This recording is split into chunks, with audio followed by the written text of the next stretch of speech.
Hello, this is Ron Paul with your weekly update for April 23rd.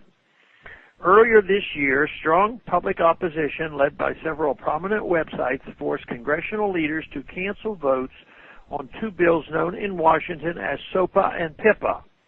Both of these bills threaten search engines and websites with possible shutdowns if the Justice Department deemed them insufficiently cooperative with our phony war on terror, or if they were merely accused of copyright infringements. Fortunately, the American public flooded Capitol Hill with phone calls, and congressional leaders dropped both bills. But we should never underestimate the federal government's insatiable desire to control the Internet. Statists of all parties, persuasions, and nationalities hate freedom, unbridled flow of information, ideas, and goods via the Internet. They resent the notion that ordinary people can communicate and trade across the world without government filters or approvals.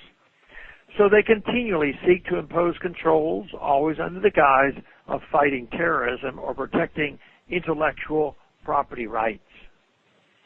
The latest assault on Internet freedom is called the Cyber Intelligence Sharing and Protection Act, or CISPA, which may be considered by Congress this week.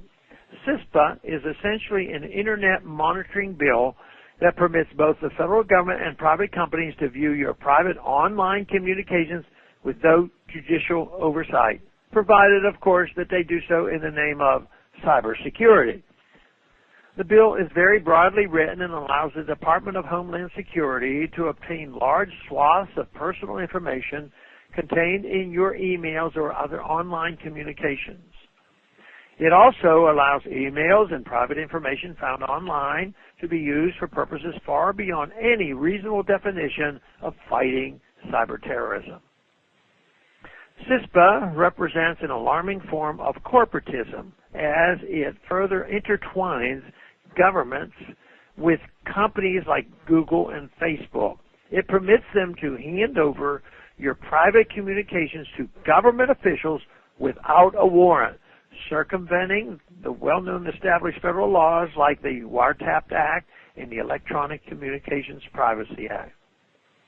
It also grants them broad immunity from lawsuits for doing so, leaving you without recourse for invasion of privacy.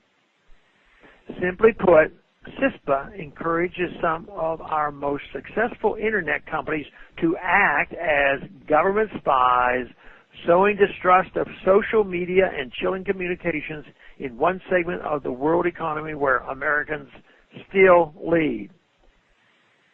Proponents of CISPA may or may not be well-intentioned, but they unquestionably are leading us toward a national security state rather than a free constitutional republic. Imagine having government-approved employees embedded at Facebook, complete with federal security clearances, serving as conduits for secret information about their American customers. If you believe in privacy and free markets, you should be deeply concerned about the proposed marriage of government intelligence gathering with private profit-seeking companies. CISPA is Big Brother writ large, cutting the resources of private industry to work for the nefarious purpose of spying on the American people. We can only hope the public responds to CISPA as it did to SOPA back in January.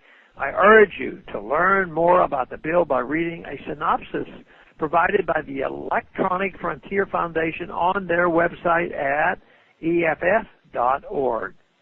I also urge you to call your federal senators and representatives and urge them to oppose CISPA and similar bills that attack Internet freedom. Thank you for calling this update. A new update is placed on this number, 888-322-1414 every Monday. The written text can be found on my website, www.house.gov/Paul, under the heading Texas Straight Talk. Thanks for calling.